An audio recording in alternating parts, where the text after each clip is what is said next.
फाटी आमी एक रिपोर्ट केल्लो की जो पणजेच्यान मिरामार रस्तो वता दयानंद बांदोडकर मार्ग ह्या रस्त्याचेर जे चेंबर आसा तेंची परिस्थिती सामकी वायट आसा आनी तेजे लागून जे 2 व्हिलर जावं 4 व्हिलर हांकांय त्रास जाता। हे जे चेंबर आसा ते ह्या रस्त्याचे परत परत हॉट मिक्सिंग जाल्ल्या कारणान चेंबर पोनाक उरलेले आनी जे हॉट मिक्सिंग करून रस्तो वयर येयल्लो ताजे लागून हे चेंबर सारके पोट होल कशे जाल्ले। पूण आयज आमी पळयता की ऑथॉरिटीज आहा तेंच्यांनी एक्शन घेवन हे जे चेंबर आहा ते सगळे सारके करपाक घेतल्या।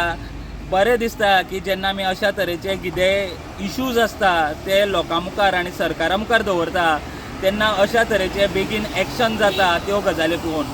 पूण फक्त आमी तो इश्यू दाखयसर रावचे न्ही आनी सरकाराचे जे ऑथॉरिटीज आसा तेंच्यांनी लोकांक त्रास जावच्या पयलीं जर ह्यो अश्यो काम करीत जाल्यार ते आनी चड बरें आसतलें। Subscribe Prudent social media channel and press bell icon for latest notifications.